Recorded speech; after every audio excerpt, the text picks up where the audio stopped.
Welcome back. In this video, we're going to get into part 2 of our time in Colorado. And so first up is Estes Park. Estes Park is a town at the base of Rocky Mountain National Park. And as you know, that's kind of been a theme here. We visited quite a few national parks. Estes Park has a lot of natural beauty in it, a lot of waterfalls and wildlife. Unfortunately, as has been the case during our travels, there was a lot of construction going on there, which made traveling a bit slow as we were moving along. But we hope to go back once the road work is finished because we really enjoyed our time there. There was also an outdoor market, which we walked around with Moosh and his baby carrier. So we really did enjoy Estes Park, just a beautiful place. So also in Estes Park is the Stanley Hotel, which was where Stephen King stayed with his family and came up with the idea for The Shining. And the Stanley Hotel was used as the setting for the movie. It was just a quick drive-by, but it still gave off creepy vibes. And it's actually on like 55 acres of land, so it's a pretty expansive property. Because there's a Stephen King room. We didn't go inside. I don't really have an interest in staying there. Yeah. Because it creeps a little bit. But yeah, we drove around the property, but didn't actually go in the hotel itself. Right. So, yeah. We were there to visit Rocky Mountain National Park. And Estes Park is the town right there. And then the Stanley Hotel is right there. So we kind of took advantage of being in the area. But the draw was the national park. And we had timed entry reservations between 9 and 11 a.m. I actually don't know if they're still doing that. So we got there in that window, I think pretty close to 9 a.m. And when we were going through the guard shack, we found out that to access Bear Lake, which was another area we had hoped to visit, we needed an additional timed entry reservation. And they had already booked them all for the day. So there was really no way for us to see that whole section of the park. And because of how the roads were laid out, and also with the theme of construction, a lot of the park was under construction.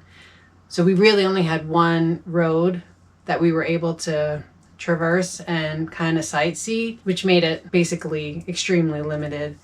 And we were kind of disappointed by that because we really only spent like 30 minutes in there. We drove in, we grabbed a map, we used the smelly facilities.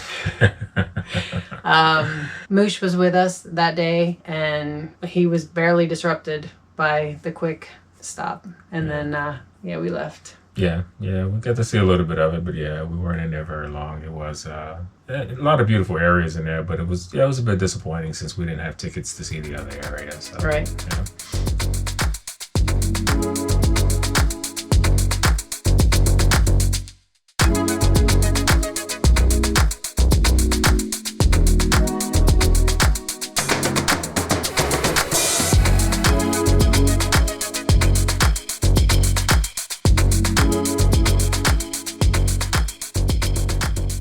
So during that second half of our time in Colorado, we also went to the Air Force Academy.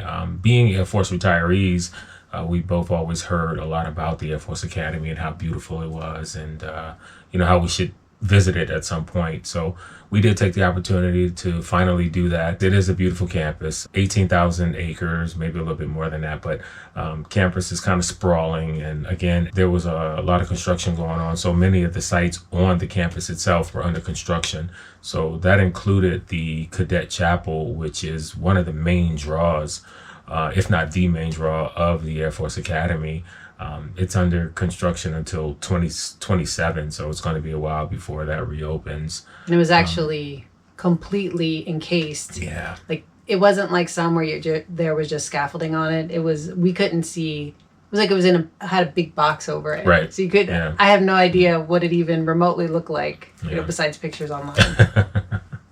And the football stadium and Doolittle Hall, which are also draws to the campus itself, were both under construction as well. So didn't get a chance to check those out. So I wouldn't say it was a wasted trip. I mean, because again, there were some beautiful views from the campus itself because it is so sprawling.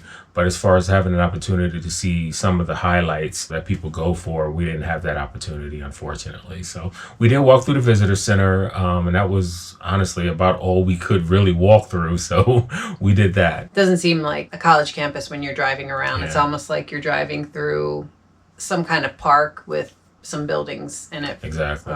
Which was nice. They even have lookout points like they have, on the campus Right. the same way they do at National Park. And also, I failed to mention that the Air Force Academy is in Colorado Springs. And while we were in Colorado Springs, we found this amazing restaurant called Sweet Elizabeth's Organics. They check all the boxes: gluten, dairy, soy-free, vegan options, all that. We actually went twice because it was so good. Everyone working there was really friendly. It was family-owned. The menu was free of the top 9 allergens. And they're definitely geared toward individuals with food limitations. So everything was just really amazing there. Another place we visited while in Colorado Springs is the Garden of the Gods. It's a 1,300-acre public park. It's about an hour and a half or so from Boulder, and it has 21 miles of trails in it, an abundance of unique geological and ecological features. Beautiful, beautiful, just a stunning place. It really was. It's as we've been on this journey, I would say Garden of the Gods actually has been one of my favorite places. I just thought it was really beautiful. We drove around the park. It takes about 15 to 20 minutes to drive the one-way loop, but we ended up driving it twice. And actually, that's only if you don't stop at all. We ended up driving it twice because we missed some pictures on our first pass, so we went back around, and we weren't disappointed. The parking is kind of right off the road. So like you're driving 25 miles an hour and it's a one way. So if you don't see a parking spot as you're approaching and you miss it, there's no backing up because if you, I mean, it wasn't super busy when we were there, but there were other people. There's also, since there's so many hiking trails, there were people walking down the street that all the cars are driving one way. So you have to be paying attention to, is there a pedestrian in the road or a group of people? Do you have to pull over? Is it a scenic area? So even though it's short, like 15, 20-minute loop, as the driver, if you want to see anything, you really have to stop because there's so much to pay attention to not, get into an accident. So that was part of the reason why we did it a second time, to really get to see things and catch those parking spots. And the overlooks were nice, and we got some good pictures. It was pretty. The color's pretty. It wasn't one of the favorite things of my time, but I definitely liked going. And the visitor center was... That's what I was going to say, yeah. what we hit first. And the overlook of the loop, I guess you call it, or of the actual rock formations, that was worth the visit. That was really pretty. Yeah, the visitor center itself was actually really nice. Huge. And it's like right across the street from the entrance, so you could just see everything regarding the Garden of the Gods. They have an observation deck at the visitor center, so you can see out and kind of get a sneak peek of what you're about to go into. And it was just, the visitor center alone and the observation deck were beautiful. I really loved it. I thought it was so beautiful. But well, I agree, it was beautiful. It wasn't in the top. I think one of the reasons it might be in the top for me, outside of how stunning it is the fact that, unlike national parks, this one is so short, you don't have enough time to get bored, I guess. Just 15, 20 minutes, and we did that loop twice, and it was over. It was free.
And lastly, the highlight of the second part of our time in Colorado, the Royal Gorge Train, also in the vicinity of Colorado Springs. It was actually an unexpected highlight because we had watched a lot of YouTube videos and read a lot of things, and there were mixed reviews about it. And even the people who liked it didn't necessarily rave about it. They liked it, but they didn't rave about it. We actually very much enjoyed it. Yeah, based on the videos that we watched, there were people saying, get coach tickets or get the Vista Dome tickets. So we were doing a lot of research and reading about which was better. They have 3 tiers for their ticketing, which was the coach. Vista Dome is the train car where the ceilings are all glass and you have really good views. And then the deluxe, which had something to do with getting food included. And then they had all kinds of packages for like special events, if you wanted to get champagne, whatever. What we inevitably decided to do based on one of the videos we saw was to go with the low tier and get the coach tickets and then go out to the observation car, which was open air, and just see how that went. And that worked out really well for us because when we got our seats in coach, they're 4 to a little section. So there's 2 seats facing 2 seats.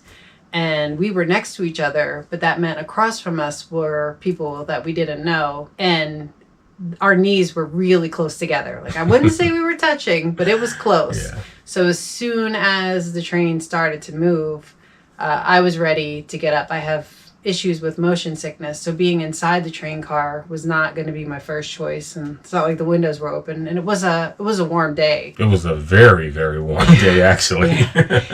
We'll say hot. It was a hot day. Yes, it was.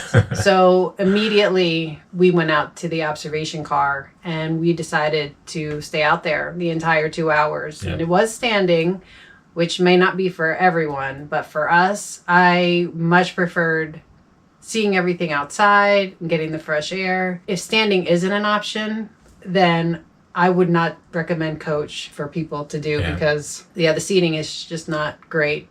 So go for the Vista Dome or the deluxe if you're going to stay inside the whole time. But we had a really good experience. We really did. Out on the observation car. Yeah.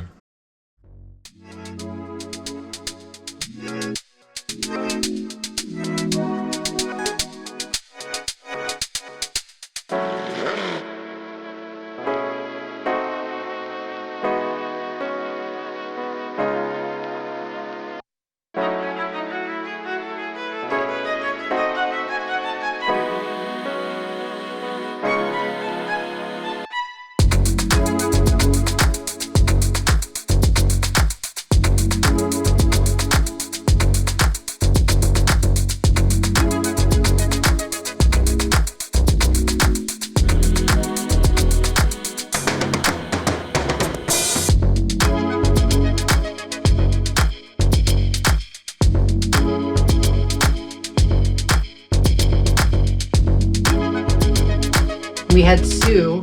She was out on the observation car. She was from Pennsylvania. She was kind of like a train tour guide. I don't know if that's what they call them, but she was spouting off facts about different things that we were passing and told us that there were rams, like mountain rams, or what are they called? Bighorn sheep. Bighorn sheep in the area, which Kevin really wanted to see. Yeah, we have this whole thing. We've had this ongoing thing about bighorn sheep, aka rams, because I'm an Aries, and being an Aries, ram. But I've been wanting to see one in person. And it seems like in all of our travels, even in places that are supposed to have a high population of them, I've yet to see one in person. And I keep saying to Felicia, they don't exist. I don't believe they exist. I think they're like unicorns. I mean, of course I know that they do, but until I see one, I'm going to continue saying that they don't exist.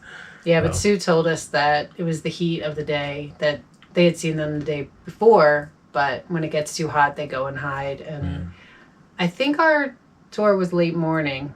Like it was 9 to 12 time frame. Yeah, we were because there. When we got there, it wasn't as hot as it ended up. Right. Yeah, becoming. And that was on purpose to try to get the early train. We did have to wake up pretty early though, because it was a 2.5 hour drive from Boulder to get down to Cannon City. Yeah. Where the train is. So that was a long day, and Mushu couldn't come, so he got to stay at home and sleep. They didn't allow pets on the train.